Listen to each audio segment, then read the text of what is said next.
ओम नमो भगवते वासुदेवाय। ओम नमो भगवते वासुदेवाय। ओम नमो भगवते वासुदेवाय। ओम नमो भगवते वासुदेवाय। ओम नमो भगवते वासुदेवाय। श्रीमद् भागवत महापुराण द्वितीय स्कंद। भगवान के स्थूल और सूक्ष्म रूपों की धारणा तथा क्रम मुक्ति और सद्योग मुक्ति का वर्णन। श्री सुखदेव जी कहते हैं, सृष्टि के प्रारंभ में ब्रह्मा जी ने इसी धारणा के द्वारा प्रसन्न होकर भगवान से वह सृष्टि विषय स्मृति प्राप्त की थी, जो पहले प्रलय काल में विलुप्त हो गई थी। इससे उनकी दृष्टि अमोघ और बुद्धि निश्चयात्मिका हो गई। तब उन्होंने जगत को ऐसे ही रचा जैसे वह पहले प्रलय की था।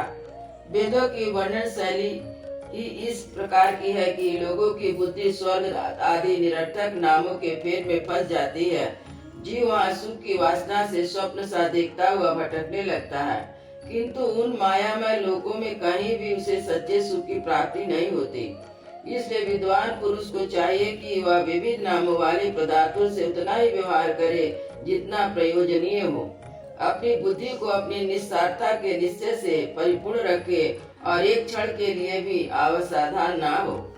यदि संसार के पदार्थ प्रारब्धवश बिना परिश्रम के यूं ही मिल जाए, तब उसके उपार्जन का परिश्रम व्यर्थ समझकर उसके लिए कोई प्रयत्न ना करे। जब जमीन पर सोने से काम चल सकता है, तो पलंग के लिए प्रयत्न करने से क्या प्रयोजन। जब बुझाएं अपने को भगवान की कृपा से स्वयं मिली हुई है, तब तकिए की क्या आवश्यकता। जब अंजलि से काम चल सकता है, तब बहुत से बर्तन क्यों बटोरे।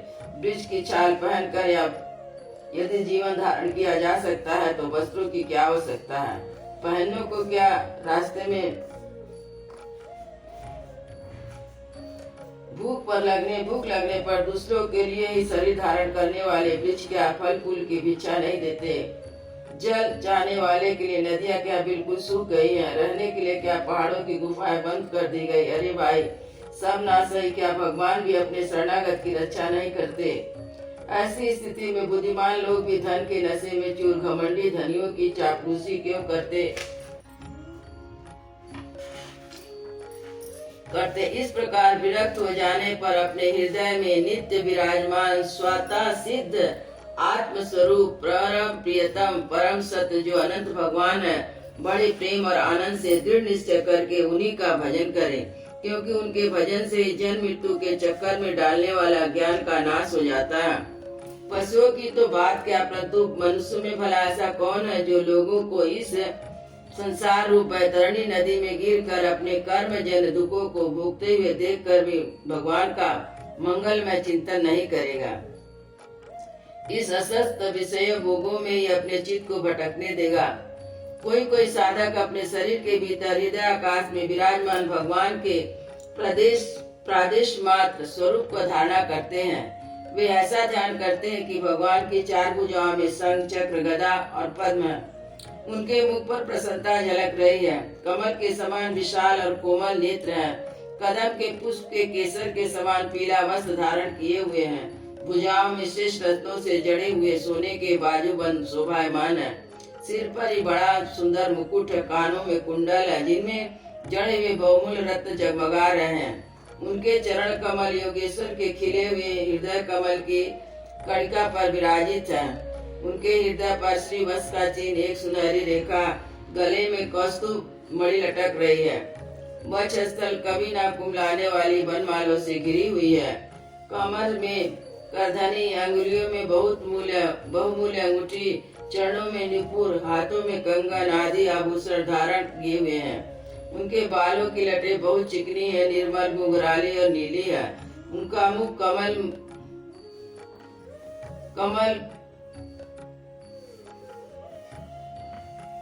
मंद मुस्कान से खिल रहा है। लीलापूर्ण युक्त हास्य और चितवन से शोभायमान भौवे के द्वारा वे भक्त जनों पर अनंत अनुग्रह की वर्षा कर रहे हैं। जब तक मन इस धारणा के द्वारा स्थिर न हो जाए, तब तक बार बार इस चिंतन स्वरूप भगवान को देखने रहने की चेष्टा करनी चाहिए।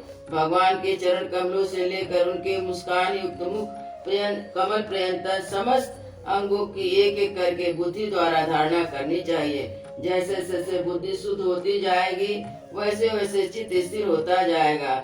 जब एक अंग का ध्यान ठीक ठीक होने लगे तब उसे छोड़कर दूसरे अंग का ध्यान करना चाहिए। यह विशेश्वर भगवान दृश्य नहीं दृष्टा है। सगुण निर्गुण सब कुछ इन्हीं का स्वरूप है। जब तक इनमें अनन्य प्रेम में भक्ति योग न हो जाए तब तक साधक को नित्य नियमित कर्मों के बाद एकाग्रता से भगवान के गुप्त स्थूल का रूप का ही चिंतन करना चाहिए।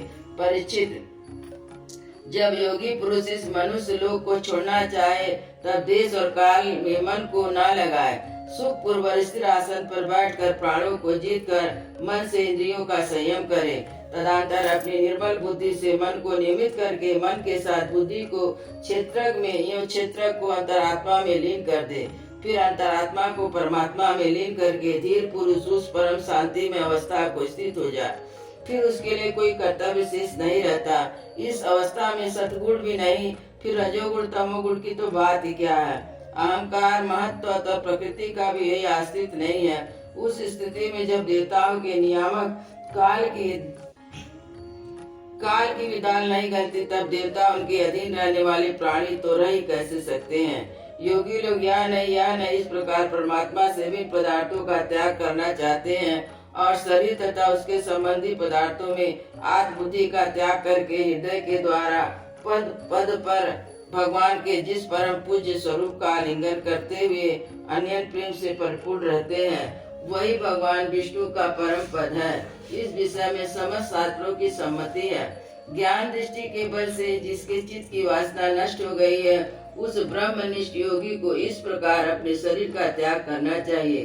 पहले एड़ी से अपनी गुदा को दबाकर स्थिर हो जाए, तब बिना घबराहट के प्राणवायु को षट चक्र वेदन की रीति के ऊपर ले जाए। मनस्वी योगी को चाहिए कि नाभि चक्र परिपूरक में स्थित वायु को हृदय चक्र अनाहत में वहां से उदान वायु के द्वारा वक्षस्थल के ऊपर विशुद्ध चक्र में फिर उस वायु को धीरे धीरे तालु मुख में विशुद्ध चक्र के अग्रभाग में चढ़ा दे। तदंतर 2 आंखें, 2 कान, 2 नासा छिद्र, 1 मुंह, इन 7 छिद्रों को रोककर उसमें तालु मूल में स्थित वायु को भौमे के बीच आज्ञा चक्र में ले आए। यदि किसी लोक में जाने की इच्छा ना तो आधी घड़ी तक वायु को रोककर वहीं से रोककर लक्ष्य के साथ उसे सहस्तान में ले जाकर परमात्मा में स्थित हो जाए।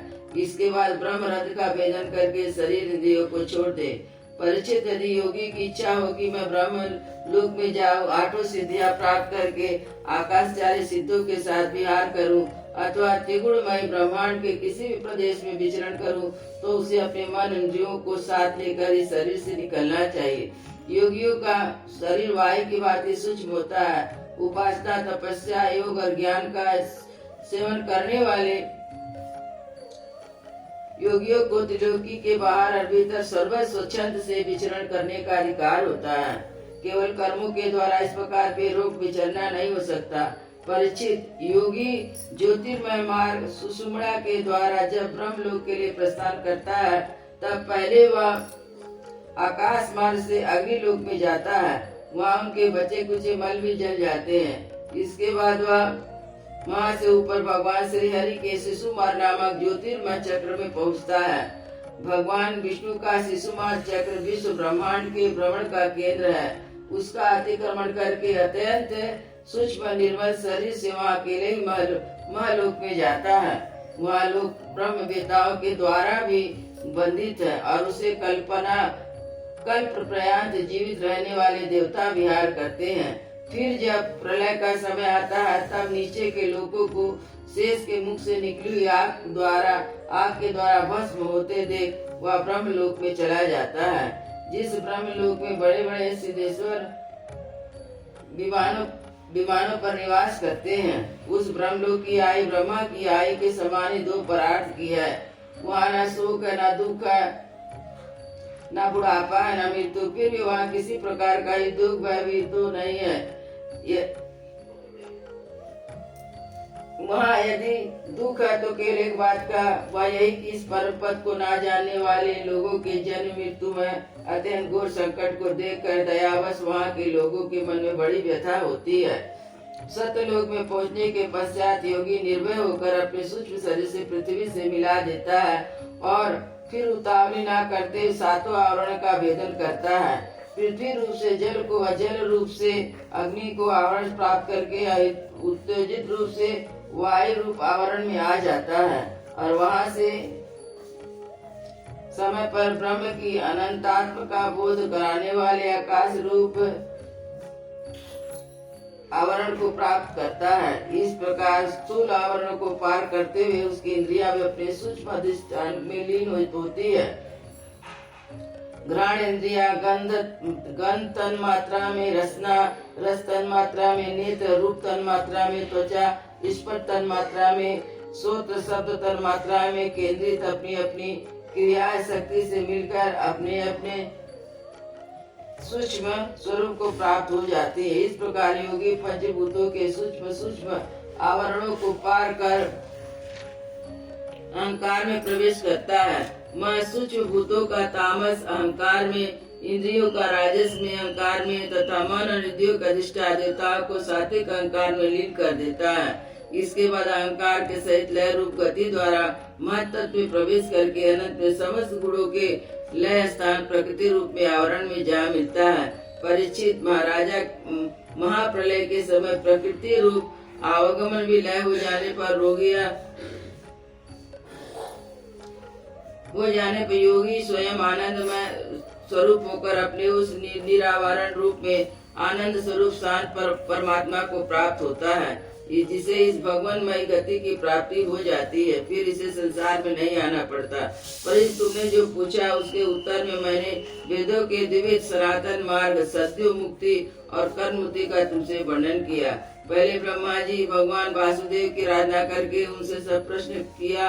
फिर उन्होंने उत्तर में इन्हीं दोनों मार्गों की बात ब्रह्मा जी से कही थी। संसार चक्र में पड़े हुए मनुष्य के लिए जिस साधन द्वारा उसे भगवान श्री कृष्ण की अनन्य प्रेमामय भक्ति प्राप्त हो जाए, उसके अतिरिक्त और कुछ भी कल्याणकारी नहीं है।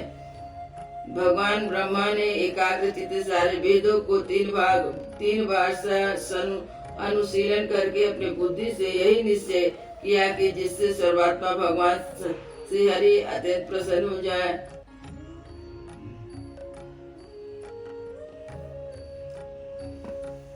समस्त चराचर प्राणियों में उनके आत्मा रूप में भगवान श्री कृष्ण लक्षित होते हैं, क्योंकि बुद्धि आदि दृश्य पदार्थ उनका अनुगमन कराने वाले लक्षण ये सब उनके ही साक्षी एकमात्र दृष्टा है। परिचित, इसलिए मनुष्य को चाहिए कि सब समय और सभी स्थितियों में अपनी संपूर्ण शक्ति से भगवान श्री हरि का श्रवण कीर्तन स्मरण करे। राजन, संत पुरुष आत्मस्वरूप भगवान की कथा का मधुर अमृत बांटते ही रहते हैं। जो अपने कानों के लिए दोनों में भर भर उनका पान करते हैं, उनके हृदय से विषयों का विषैला प्रभाव चला जाता है और वह शुद्ध हो जाता है, भगवान श्री कृष्ण के चरण कमलों की सानिध्य प्राप्त कर लेता है। अयोध्या श्री राम लला की जय, वृंदावन बिहारी लाल की जय, गुरु महाराज की जय।